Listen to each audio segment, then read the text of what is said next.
La planète nous offre des paysages grandioses, peuplés par une faune fascinante. Mais que faisons-nous pour protéger ces trésors? Dirk Steffens, grand voyageur et passionné de nature, nous emmène aujourd'hui en Australie où vivent les animaux les plus venimeux de la Terre. Pour trouver les animaux les plus venimeux de la planète, il faut aller en Australie. La péninsule du Cap York, au nord du continent, grouille littéralement d'animaux dangereux, comme cette vipère de la mort. Le venin de ce tout petit serpent suffirait à tuer plus d'une vingtaine de personnes. Qu'il s'agisse de serpents, de crocodiles, de pieuvres, de méduses, de poissons épineux ou d'araignées, beaucoup de ces animaux peuvent devenir très dangereux pour l'homme. Ça explique qu'on les ait chassés et qu'on ait longtemps essayé de les exterminer. Depuis quelque temps, on se demande de plus en plus si ces animaux dangereux ne jouent pas un rôle important dans leur écosystème. Et s'ils ne peuvent pas aussi nous être utiles à nous, les hommes.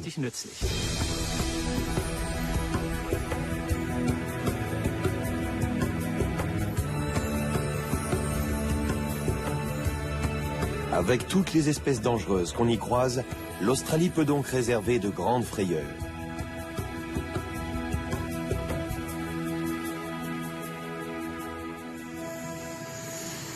Je me rends sur la péninsule de Cap York, tout au nord de l'Australie.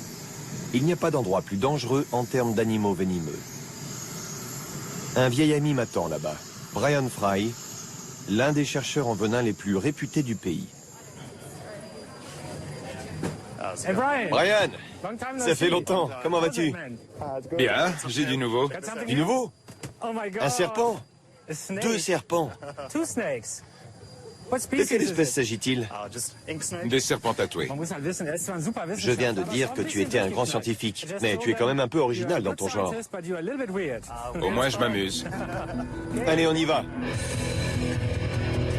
Brian est un honorable professeur de l'université de Melbourne. C'est aussi un fan de heavy metal. Il sillonne le continent pour collecter du venin, en particulier celui des serpents.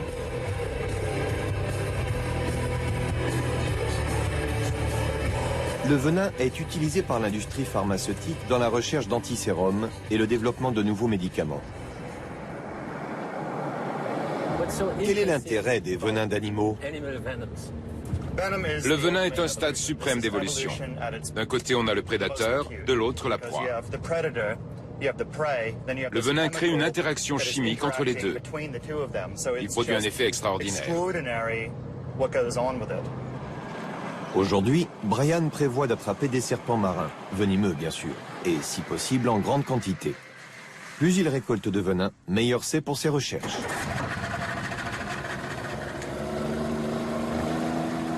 Josh est pêcheur professionnel et il fait aussi partie de l'équipe de Brian. Il connaît ce coin isolé comme sa poche. Comment est-ce qu'on les déniche? Les serpents marins nagent dans le fond pour surprendre les poissons qui dorment. Ils les mordent et les remontent à la surface pour les avaler. Puis ils s'endorment aussitôt après. Ils dorment en profondeur pendant la journée pour ne pas être repérés par les oiseaux de proie qui les mangeraient s'ils étaient à la surface. La nuit, les serpents peuvent remonter puisqu'on ne peut plus les voir. Tu vas voir comme ils sont nombreux. Mais pour ça, on doit attendre la tombée de la nuit. Brian vient ici depuis des années. Il a déjà capturé des milliers de serpents de mer, la plupart du temps avec une épuisette, mais aussi à main nue. On va faire comme ça. Tu vas attraper les plus petits avec l'épuisette, pendant que j'attraperai les plus gros qui ne tiennent pas dedans. Je vais les poser sur le pont, et toi tu poseras l'épuisette par-dessus pour les retenir, jusqu'à ce que je saisisse la tête. Mais qu'est-ce que je dois faire s'ils sont trop gros pour l'épuisette? Regarde, je les lance sur le pont, et tu les immobilises.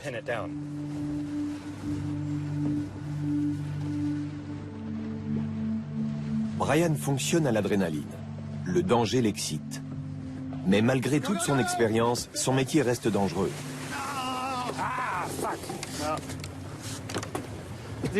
Il était trop rapide. C'en était un assez gros. Je dirais environ 1,50 m de long. Tu as reconnu ce que c'était? Oui, un lapémis sardouiki femelle. Comment tu sais que c'était une femelle? Parce que les femelles sont à peu près 2 fois plus grosses que les mâles.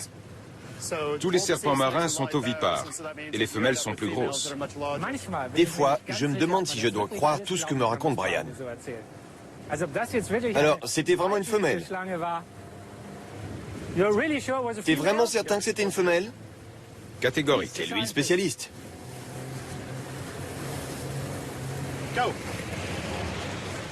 Je l'ai. Sur le pont, mets-le sur le pont. Je l'immobilise.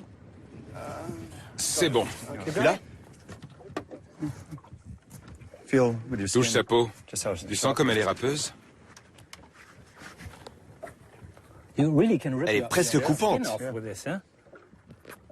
À quoi est-ce qu'elle leur sert? À grimper sur les rochers? Exactement. C'est une spécificité des mâles. Lors de l'accouplement, ça lui permet de s'accrocher à la femelle, même s'il n'a pas de pattes.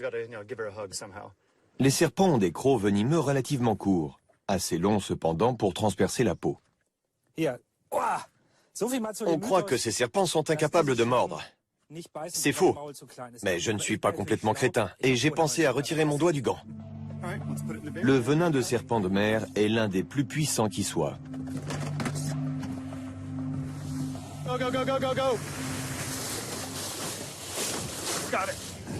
C'est un gros. Cette espèce est responsable de 90% des morts causées par les serpents marins. C'est le grand serpent de mer, l'espèce la plus dangereuse ici. Mais celui-ci est encore jeune. Ils peuvent atteindre quelle taille? Environ 1,30 m. Donc c'est encore un bébé. Quel âge il peut avoir? Oh, c'est probablement un jeune de l'année. Il a entre 4 et 5 mois. 4 mois. Mais son venin est déjà dangereux? Oui, très dangereux. Même ce bébé pourrait tuer? Oui, ce bébé pourrait tuer. Les serpents de mer sont des animaux farouches. Mais ils ne mordent que s'ils se sentent menacés.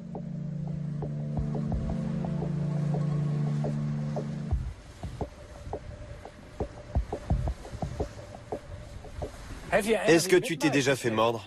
Oui, et c'était horrible. Je suis resté malade pendant 9 mois.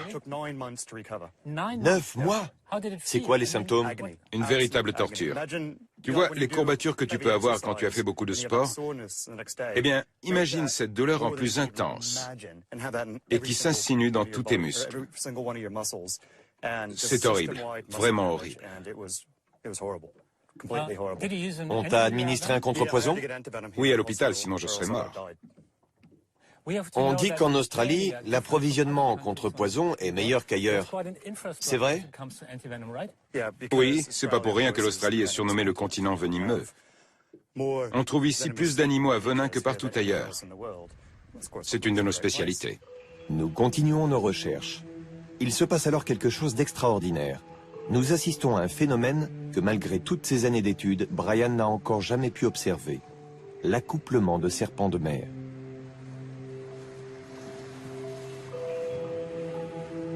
Super. Regarde ça. Combien de temps dure un accouplement? J'en sais rien. C'est la première fois que je vois ça. C'est génial. On sait peu de choses sur la reproduction des serpents de mer. Tout ce qu'on sait, c'est que plusieurs espèces sont menacées d'extinction. Ils ont combien de petits? Ça varie selon les espèces? Oui, ça varie.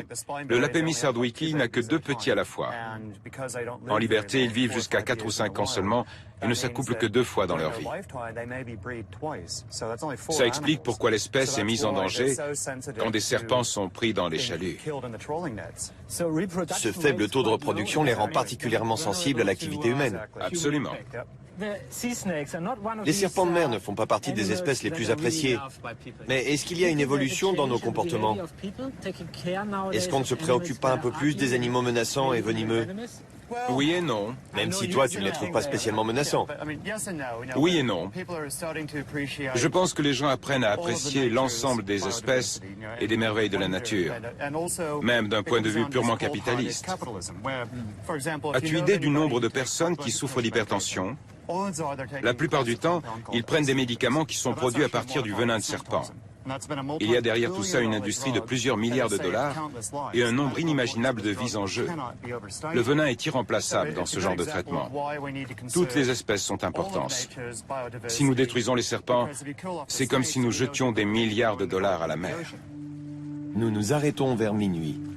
Nous avons attrapé 7 serpents et Brian est satisfait.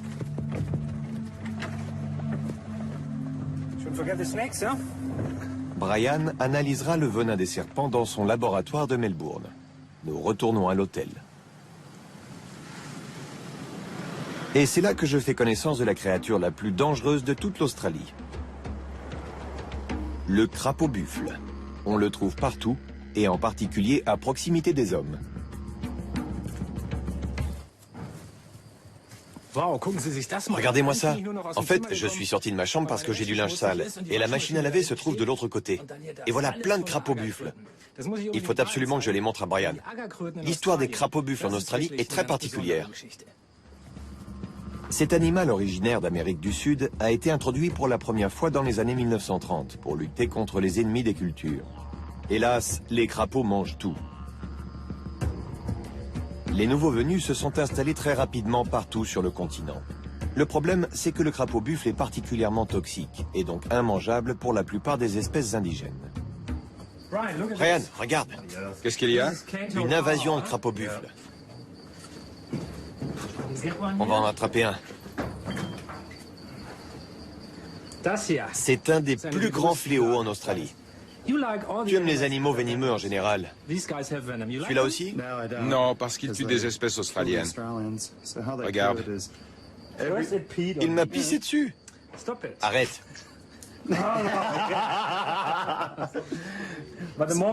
Ces glandes sont particulièrement importantes. Le liquide blanc qui s'écoule, c'est le venin. On l'obtient en pressant ainsi. Ce venin est une véritable menace pour les animaux australiens. Pas vrai? Ce crapaud pourrait tuer à lui tout seul un crocodile de 3 mètres de long. Comment ça? Avec son venin. Chaque pustule sur son dos produit du venin. Ce type de poison était inconnu ici, et les animaux australiens n'ont pas développé de défense contre lui. En Amérique du Sud, les espèces ont évolué en même temps que les crapauds, et certains animaux peuvent même les manger. Il existe donc au moins une espèce venimeuse que tu n'aimes pas. Au Brésil, je l'apprécierais, mais pas en Australie. Quelle est l'importance du danger pour les espèces autochtones? Dévastateur. Les vipères de la mort ont presque disparu. Les varans et les d'azur sont menacés, et la population de crocodiles est en recul. On a du mal à imaginer les destructions causées par cet animal. Et je suis probablement la seule personne en Australie qui relâche cet animal sans le tuer. Je le laisse vivre. On n'est pas obligé de le tuer.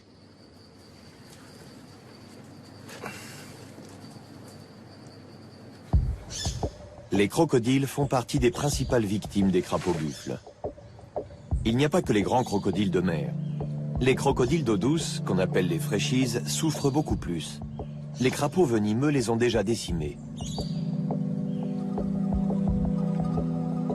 Les chasseurs constituent une autre menace pour les crocodiles, parce que leur cuir reste un produit convoité. Le braconnage a cependant diminué ces dernières années. Aujourd'hui, on ne traque plus les crocodiles, on les élève.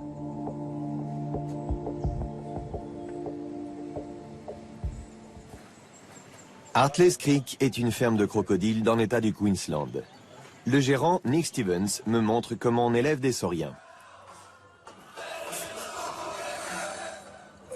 Maintenant, on fait plus de bruit. Bonjour les gars, on entre. Nick commence par me conduire dans la nurserie. Ils ont environ 1 mois. Un mois? Ouais, ce sont les plus jeunes.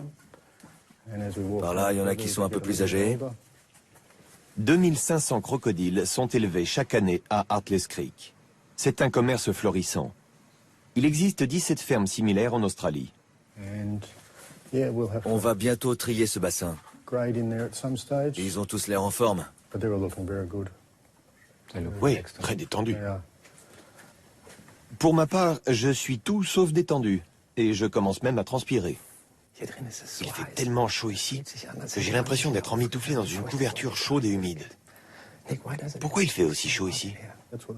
Parce que les crocodiles apprécient un air chaud, entre 32 et 35 degrés, et saturé en humidité. Ce n'est pas parce qu'on a une extinction de voix qu'on chuchote. Non, c'est parce que je ne veux pas stresser mes protégés.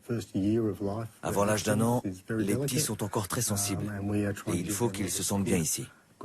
Donc, il doit y avoir ni bruit, ni conversation bruyante. On veut qu'ils soient heureux, tout simplement. Les crocodiles ont pourtant la mauvaise réputation d'être des mangeurs d'hommes. Et toi, tu les considères comme des êtres sensibles et délicats. Oui. Au cours de la première année, les animaux doivent s'habituer lentement à leur environnement. Comment tu sais s'ils sont heureux? Quand un crocodile est malheureux, il reste au fond du bassin, même quand je le nourris. Quand il remonte à la surface et qu'il essaye de m'attaquer, c'est plutôt bon signe. Un crocodile agressif est un crocodile en bonne santé. Combien de fois tu as été mordu? C'est un secret. Il arrive que je sois mordu, surtout par des jeunes.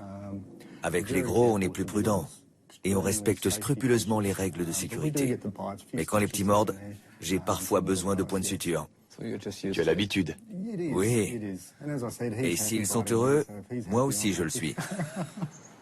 Nous les avons suffisamment dérangés.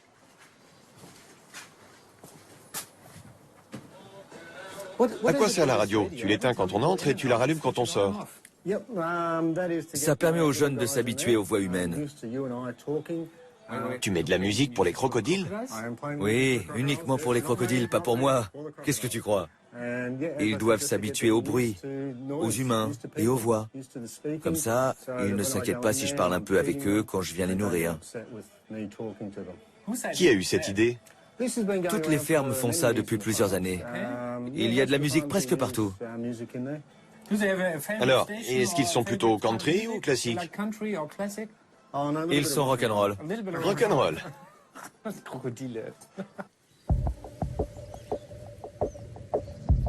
Les sauriens sont élevés pendant 3 ans. À cet âge, ils atteignent environ 1 mètre de long. Ce sont des animaux qui se contentent de peu et qui ne sont nourris que tous les 3 jours. C'est lourd. Ouais, c'est lourd. Vous avez faim, les gars? Vous vous demandez peut-être ce qu'on leur donne à manger. Ce sont des têtes de poulet. Les humains ne les consomment pas. Exact. Et c'est une alimentation saine. Comment on fait? Il faut lancer les morceaux un par un? Non, prends-en plusieurs. Maintenant, j'y vais? Vas-y.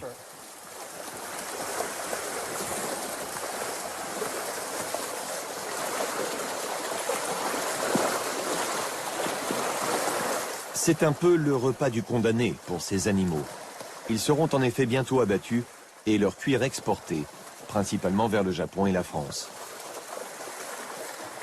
On les transforme en ceintures et en chaussures, c'est ça? Un peu en ceinture, mais surtout en sac à main très chic. Le monde de la mode considère que nous produisons le meilleur cuir de crocodile au monde. Ce qui explique qu'un sac à main coûte 30 000 $. 30 000 $? Exact, ouais. Il faut combien de crocodiles pour un sac? Il faut environ 2 crocodiles par sac. Mais tu les aimes, ces animaux? Oui, bien sûr que j'aime mes crocodiles. Mais je sais aussi que c'est bénéfique pour les crocodiles sauvages. On contribue à limiter le trafic. Dès qu'un prix est fixé pour un animal, les braconniers disparaissent. C'est une méthode de protection éprouvée qui fonctionne aussi ailleurs. Si ça ne servait pas à protéger les animaux sauvages, je ne le ferais pas.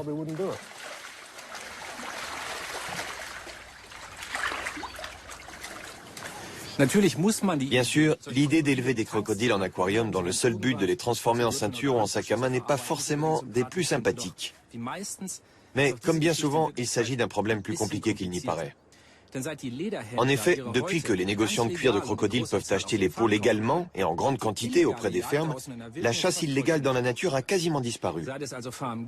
Depuis que les fermes existent, le nombre de crocodiles vivants en liberté a recommencé à augmenter en Australie. Donc une idée purement commerciale au départ est devenue une sorte de modèle de protection d'une espèce.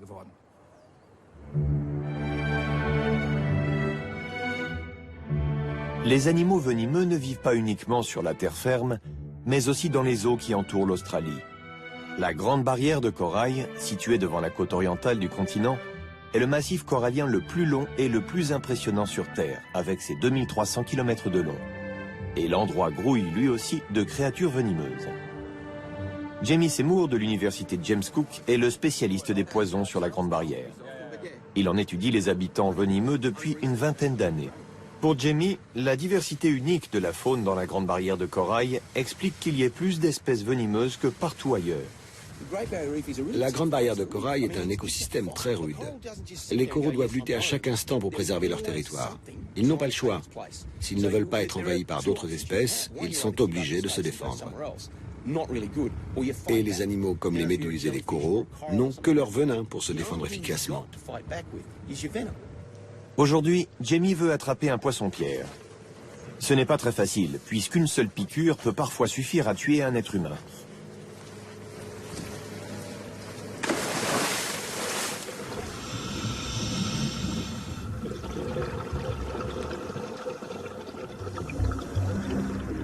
Nous plongeons dans le monde fascinant de la Grande Barrière de Corail. 14 000 espèces d'animaux marins, dont 1500 poissons exotiques, font de ce récif l'un des plus riches écosystèmes de la Terre.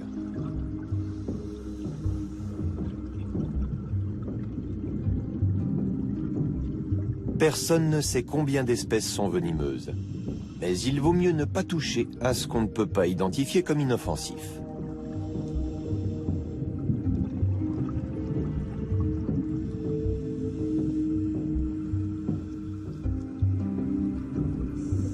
C'est vrai pour les anémones de mer.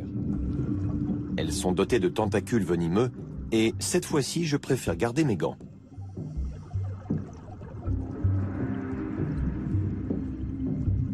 Les anémones de mer vivent en parfaite symbiose avec les poissons clowns.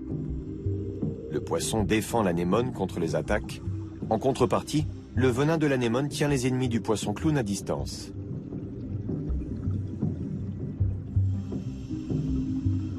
Le poisson-pierre, lui, a développé une stratégie de survie tout aussi raffinée puisqu'il est le roi du camouflage. Il faut avoir des yeux aussi exercés que ceux de Jamie pour le distinguer sur un fond de rochers ou de coraux.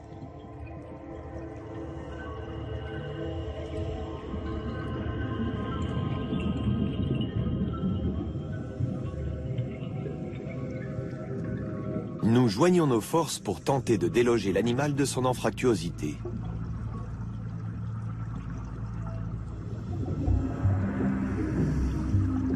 Jamie me montre comment tenir le poisson-pierre. Il faut absolument éviter sa nageoire dorsale, car c'est l'endroit où se trouvent les dards empoisonnés. Voilà pourquoi il est si dangereux pour les plongeurs ou les baigneurs de marcher dessus par accident. Le venin pénètre immédiatement dans le corps et peut provoquer une paralysie respiratoire et une défaillance cardiaque. Je suis rassuré de savoir que Jamie a de l'antivenin avec lui.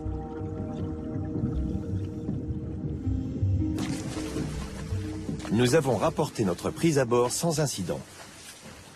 Jamie veut maintenant récolter le venin du poisson, car il travaille à l'amélioration de l'efficacité des antivenins.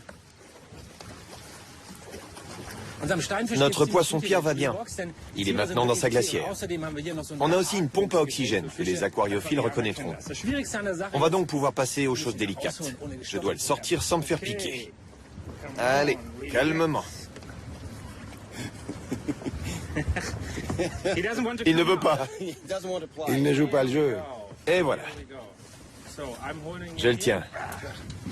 Il se défend comme un beau diable. On n'imaginerait pas qu'ils ont autant de force. Regarde-le dresser ses aiguillons. Il est très en colère. Je crois qu'il ne t'apprécie pas beaucoup. C'est toi qui le regardes, pas moi. Le contact de ce poisson est très curieux, parce qu'il n'a pas d'écailles. Sa peau, qui ressemble visuellement à du corail, est très molle et un peu caoutchouteuse.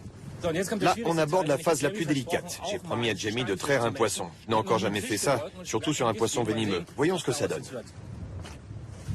Prends celui-ci. Pas trop haut. Une seconde. Ici? Ouais. Oui, tout en douceur. Remonte un peu la seringue, mais pas trop. On aurait du mal à imaginer une goutte plus petite. Je cède ma place aux spécialistes. Il faut avoir le coup de main. Avec Jamie, ça a l'air très facile. Tant que le poisson reste calme. Il n'aime pas ça. Et voilà le venin. Qu'est-ce qui se passerait si tu me l'injectais dans le bras? Eh bien, tu ressentirais aussitôt une douleur insoutenable au point de te faire pleurer. Mais en fait, la douleur resterait concentrée à cet endroit du bras qui se mettrait à enfler énormément. Et si tu ne recevais pas d'antivenin, tu souffrirais un véritable calvaire pendant 6 à 12 mois. On dirait que tu l'as déjà vécu. J'ai marché sur un poisson-pierre une fois. Je ne marcherai pas dessus 2 fois. Vous avez des plages magnifiques, mais aussi des animaux extrêmement dangereux. Toi, tu nages dans une piscine ou dans l'océan? Dans l'océan, bien sûr. Le risque d'avoir un accident de voiture est plus important que celui de se faire piquer ou mordre par un animal marin venimeux. Et comment résister à une mer aussi belle? Ce n'est pas une chance donnée à tout le monde. C'est vrai qu'il y a des animaux dangereux, et c'est dans l'ordre des choses. Même l'industrie du tourisme l'a compris maintenant. Il y a 10 ou 15 ans, le mot d'ordre était de ne pas en parler. Dorénavant, c'est une accroche publicitaire. Vous êtes à l'endroit le plus dangereux de la planète. Nous avons non seulement des animaux uniques, mais aussi des spécialistes pour les étudier. Donc, si tu te fais piquer ici pendant que tu nages, c'est le meilleur endroit où ça pourrait arriver, parce que nous savons mieux traiter ce genre de blessures que n'importe qui. Sur la côte située devant la Grande Barrière de Corail, la civilisation s'enfonce profondément dans la forêt tropicale. Dans l'état du Queensland, les confrontations peuvent être dangereuses avec un habitant de la forêt dont l'espace vital est de plus en plus réduit, le casoar à casque. C'est une espèce menacée qu'on trouve en Australie et en Nouvelle-Guinée. Je voudrais en savoir plus sur cet animal, un des plus gros oiseaux au monde. Il est très farouche et pourvu d'armes redoutables. Mission Beach se trouve à environ 2 heures de voiture au sud de Cairns, au cœur du tropique dit humide. Il porte bien son nom. Il pleut depuis des heures sans interruption. Et j'ai rendez-vous avec Adam, qui est un spécialiste de ces drôles d'oiseaux. Le casoar ne fait l'objet d'études intensives que depuis une dizaine d'années. Personne ne sait s'il en reste 1000 ou 10 000. Pas même Adam McNaughton du Centre de recherche australien. Hey Adam! Dirk, comment vas-tu? La pluie ne s'arrête jamais ici? Non, on n'est pas sous le tropique humide pour rien. Ça c'est vrai. On a du mal à imaginer plus humide. Pourquoi tu m'as donné rendez-vous ici exactement? Parce que la forêt tropicale est l'habitat naturel du casoar. Ils aiment la forêt tropicale? Oui, on ne les trouve que dans la forêt. Mais la plupart du temps, on ne relève que leurs excréments. Leurs excréments. Les excréments. C'est très amusant ce qu'on peut voir sur cet ordinateur. C'est un graphique qui s'appelle Cassowaripu. En français dans le texte, crotte de casoar. C'est parce que cet oiseau est particulièrement difficile à trouver que tu te concentres sur ses excréments? Oui, c'est bien ça. Ils nous permettent de déterminer où ils sont et d'analyser leur ADN pour identifier les différents animaux. Quel travail! Ramasser des crottes d'oiseaux sous la pluie.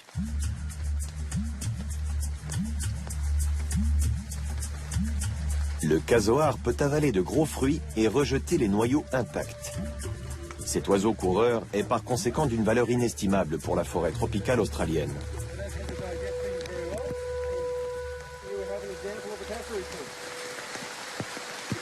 Ça ne ressemble pas à des crottes d'oiseaux. Non, mais on reconnaît les graines dedans. Il existe 2 autres espèces d'oiseaux qui, comme le casoar, disséminent les graines dans la forêt. Mais la plupart ne peuvent pas avaler des graines de cette taille. Seul le casoar le peut. Qu'est-ce qui se passerait s'il disparaissait? Eh bien, l'écosystème en entier disparaîtrait si ces graines n'étaient pas disséminées. Et maintenant, l'un de nous doit ramasser ses excréments. Je t'en prie. Super. Retourne le sachet sur l'envers. Évidemment, à cause de l'ADN. Ah oui, on n'a pas besoin du tien. Les graines aussi? Oui, c'est chaud? Non. Donc c'est pas frais. Mais ça pue quand même, vraiment. Et ça part au labo. C'est ça. Maintenant que je sais tout ça, j'aimerais bien rencontrer un de ces drôles d'oiseaux. Mais même Adam a rarement l'occasion de voir ces animaux en liberté. Avec cette pluie, les chances sont presque nulles. J'en ai assez. Je suis trempé et j'ai envie de rentrer. Adam m'a parlé d'un endroit où je suis presque sûr de trouver un casoar. On y va? Voici Cass, la fierté du parc naturel Rainforest Habitat. Cette femelle casoar est arrivée ici il y a 15 ans, alors qu'elle était âgée de quelques jours. C'est Terry Carmichael qui l'a élevée. Tu vois, tout à l'heure, elle était nerveuse. C'était un signal clair pour délimiter son territoire. Il faut être très prudent. Si tu en croises un en liberté, il faut reculer tout doucement, sans le lâcher des yeux. Essayez de paraître le plus grand possible, par exemple en soulevant ton manteau au-dessus de ta tête. Ça m'est déjà arrivé, tu sais. Un casoar sauvage n'osera pas t'attaquer directement dans ce cas. Ils sont énormes. Oui, ce sont des animaux grands et forts. Regarde ses pieds. C'est un dinosaure vivant que tu as devant toi. Quand ils ont des petits, les casoars font preuve d'une agressivité accrue. L'oiseau peut attaquer avec les 2 pattes en même temps. Il y a eu des cas de décès, mais très rares. C'est plutôt l'homme qui est dangereux pour le casoar que l'inverse. Nous sommes dans cette partie de l'Australie depuis 140 ans et nous avons encore beaucoup à apprendre sur les animaux que nous avons chassés. En 140 ans, nous avons instauré une civilisation occidentale riche et nous menons une vie confortable. Mais on doit aussi penser aux animaux qu'on a chassés. Le casoar est un symbole. Sur ses 2 pattes, c'est l'animal le plus rapide de la forêt tropicale. Une chose est sûre, la forêt ne serait plus jamais la même sans le casoar.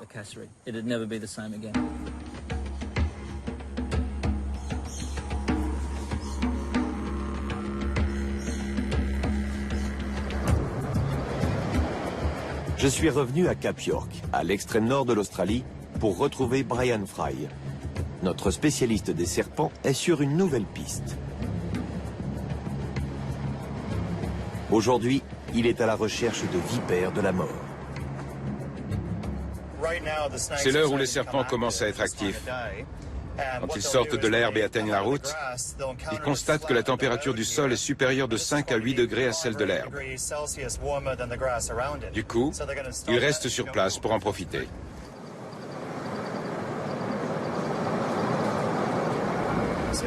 Quelque chose bouge ici. Un serpent.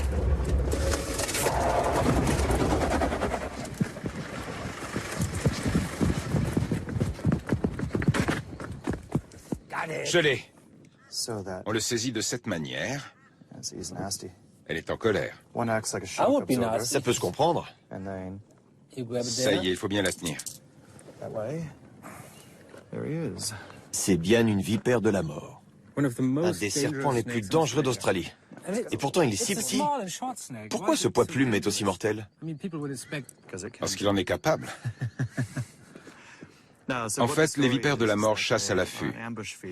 Elles attendent qu'une proie passe à leur portée, parfois pendant des jours ou des semaines.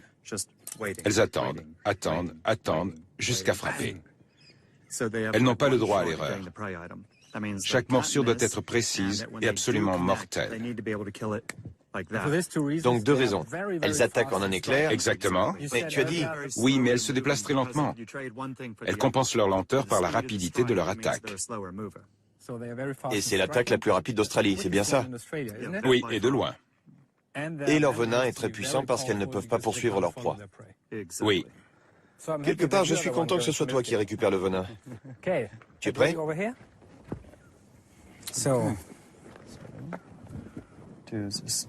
Slide that over the fang.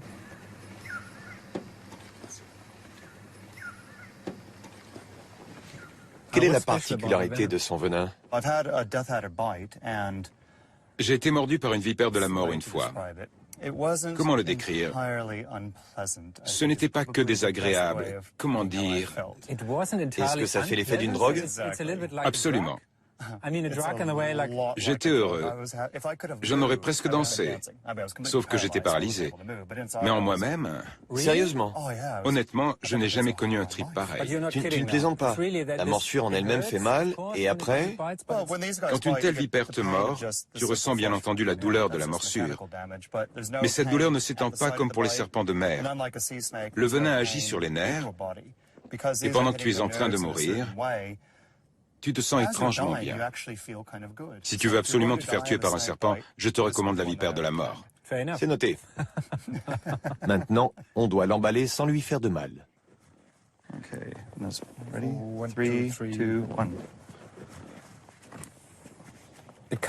Est-ce qu'elle peut te mordre à travers le sac? Oui, bien sûr. C'est pour ça que je referme le sac. Et tu ne me le dis qu'après que je t'ai posé la question. Bon, tout s'est bien passé. Pour se détendre, on pourrait supposer qu'une partie de pêche serait appropriée. Mais pas avec Brian. Josh et lui sont déjà à la recherche d'un autre animal venimeux, le poisson-chat. Le venin de cette espèce de silure n'est pas mortel pour l'homme, mais il n'en demeure pas moins très douloureux. Nous sommes dans le pays qui a la plus longue côte au monde. Et pourtant, on pêche sous un pont. Tu vois tous les pilotis, là? Partout où il y en a, on trouve des espèces vivantes. Toutes sortes de crustacés et de plantes aquatiques. Presque comme sur le corail. Pourquoi un poisson-chat? Nous voulons découvrir en quoi son venin se différencie de celui du poisson-pierre, parce qu'il n'existe de contre-venin que pour ce dernier. Il semblerait que l'antivenin serait aussi efficace contre le venin du poisson-chat et celui de la raie à aiguillon. Si nous pouvons diversifier ces applications, nous pouvons non seulement sauver des vies, mais aussi soulager la douleur. Lorsque Josh ne participe pas aux expéditions de Brian, il organise des parties de pêche. Brian admire son talent. Josh est un pêcheur hors pair. Il attrape poisson après poisson. Contrairement à moi. Josh, il a encore avalé mon appât. Je passe pour un véritable nigo ici. Le dernier des Australiens pêche mieux que moi. Sous notre bateau, la mer grouille de requins et d'autres gros poissons.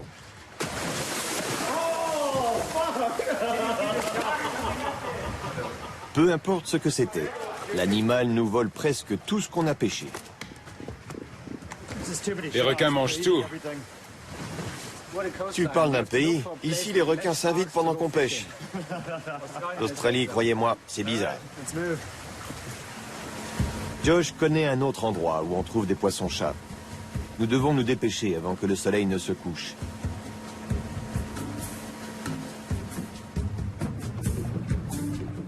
Mais ici aussi, on attrape de tout, sauf des poissons-chats.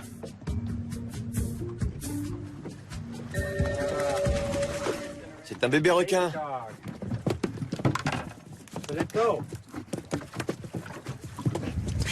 Il a vraiment de la chance.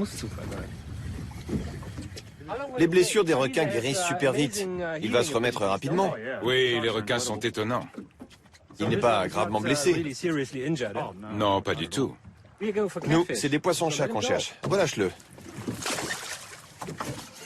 Brian a encore ferré quelque chose. Toujours pas de poisson-chat.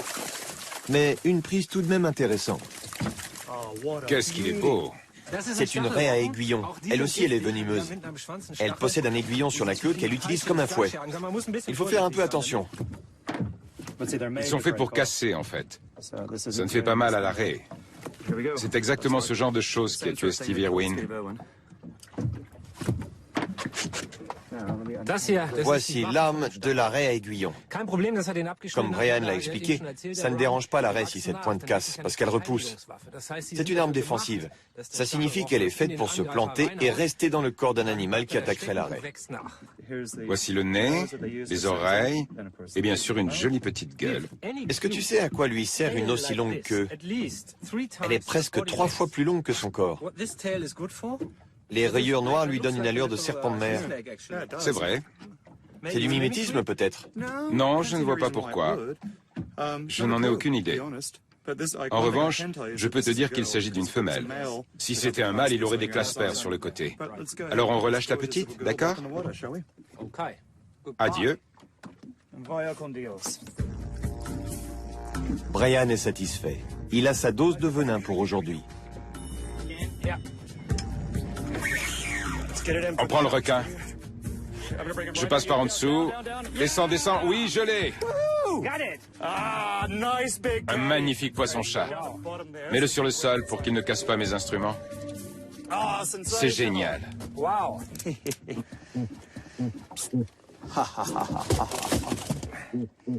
Vous entendez ce bruit? On ne dira plus que les poissons sont silencieux. Le mutisme des poissons est un mythe. On enlève d'abord le crochet pour qu'il ne se blesse pas. Il est bien accroché. Bien. Le poisson-chat est ici, le filet est là.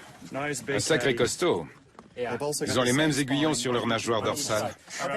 Mais ils ne peuvent pas s'en servir pour viser. Ils le brandissent et finissent par toucher quelque part. Et si un requin arrive, et s'il l'attrape pour le manger, Il se retourne et le frappe. Pour se défendre. Il est fort, n'est-ce pas? Voilà, très bien. Ça fait clac. Il ne saigne pas, donc il peut y aller. Est-ce que l'aiguillon repousse au bout d'un moment? Oui, il sera bientôt comme neuf. Il a de drôles de rainures. Oui, exactement comme la raie à aiguillon. Ils ont des points communs dans leur évolution. Le venin se trouve dans les rayures sombres des rainures. Il est parti. Brian prépare sa prise pour son transport jusqu'à Melbourne. Tu mets aussi l'aiguillon de la raie? Comme ça, il se conserve plusieurs jours et vous pouvez l'analyser dans votre laboratoire. Il se conserve indéfiniment tant qu'il reste froid. Je remets donc de l'azote environ toutes les 3 semaines. 3 semaines? Tant que je maintiens une température constante et que je remets de l'azote, il se conserve indéfiniment. Dans un siècle, il serait aussi frais qu'aujourd'hui. Tu mets aussi le sac dedans? Oui, exactement. C'est idéal pour le transport. Il n'y a pas mieux. Quelle que soit l'expédition. C'est un peu mon laboratoire de campagne. Parfait. On y va? Au cours de mon voyage, Brian et les autres chercheurs m'ont appris une chose. Rester calme en présence d'animaux venimeux.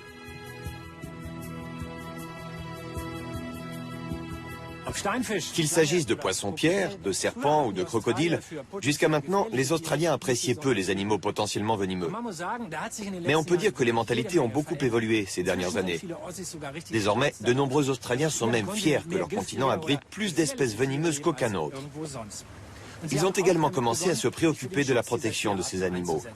Et je dois dire que c'est une très bonne nouvelle.